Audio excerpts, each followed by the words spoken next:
Hey guys, it's 2D Motion here. It says an engineer is testing the design of a new crossbow to try and find the speed of a dart the instant is launched from the crossbow.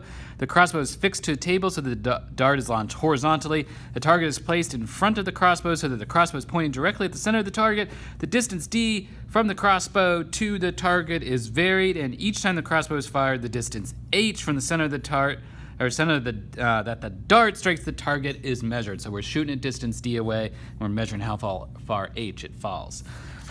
So part A says, using the assumption that the crossbow darts were projected horizontally, derive an expression for t in terms of h and g. Remember that derivations should start with the fundamental equations of physics. For example, an equation given on the AP1 equation sheet.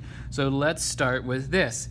Let's do what we call the third equation. So the position is the initial y velocity times time plus 1/2 times, and I'm going to go ahead and change the acceleration to a g times time squared.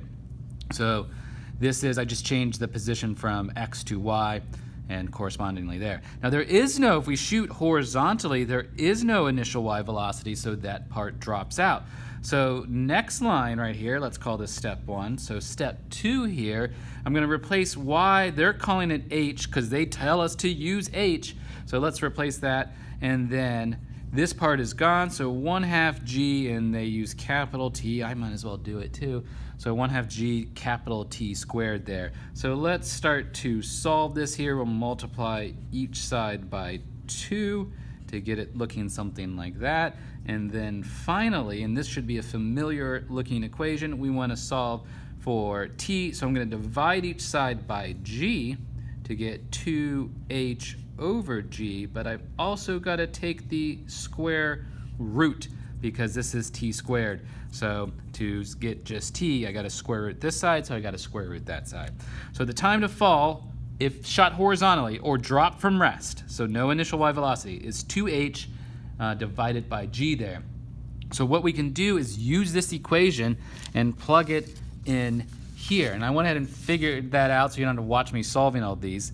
So here are all the different distances that we fell, and so here we can calculate the times. Again, I'm plugging each one of these distances in for h. So this is h. I'm plugging each one into here, multiplying by 2, dividing by 10, taking the square root, and that is how you get this set of numbers right there.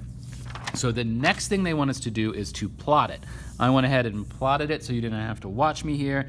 I went 5, 10, 15, 20, 25 in terms of meters for our distance. I called it x here, oh sorry, I'm skipping ahead to a part. So they say use, what would we plot in order to, let me come down here, I skipped this right here. So what are we going to use in order to plot, here it is. Here's what I'm looking for, sorry guys. So what quantity should be plotted on a graph if the graph is to have a linear trend, and then slope of the best fit line is to be the launch speed of the dart. So here's one thing we know. If we are going horizontally, you could call this the third equation as well, then the initial x velocity times time plus 1/2 times the x acceleration times time squared is an equation, but there is no x acceleration horizontally.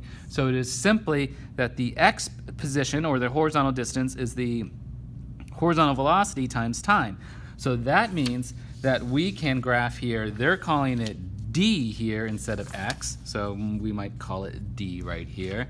And then here is the time to go this distance. So if we do that, here's our y, and here is our slope, and here is our x value there. So that is what I did. I put d on the vertical part right here, and I put time on the horizontal part. And so basically, I'm plotting these points on the vertical and these points on the horizontal. And so I did that for each of these points right there, and I got this line right here. So then I did a best fit line. Notice something a little janky's going on because this doesn't hit at the origin, and it should be 0 meters to cover 0 times. So we must have a little bit of error in there, but that's okay. Stick with what you got. So now they want us to get a slope of this line, right? Because they want us to, it says, using the best fit line, determine the speed of the crossbow darts at the second that they have launched. Carefully calculate the slope and determine the relationship between the two quantities that you plotted. So as we said here, the slope will be the horizontal velocity because of this equation right here. So in order to do that, let me use 2 points, and the AP test really want to make sure that you do this, that you use 2 points on the line of best fit, not necessarily the data points themselves. So I'm actually going to go with this point right here because it's got a nice cross of the axes, and I'm going to go with this point right here because it's got a nice cross of the axes. So if I do that, I'm going to get the slope, which is the change in the y values over the change in the x values, or the change in the distance over the change in the time. And so my first point here, the distance right there is 25 and 5.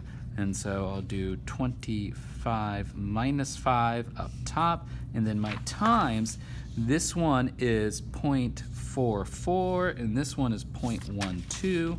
So 0.44 minus 0.12. And then from that, I will get 20 over 0.32. You might get slightly different values. That's okay based upon how you plotted it and what points you chose. But if I work that out, you get 62.5 meters per second. And they say an acceptable answer is anywhere from 55 to 65 meters per second.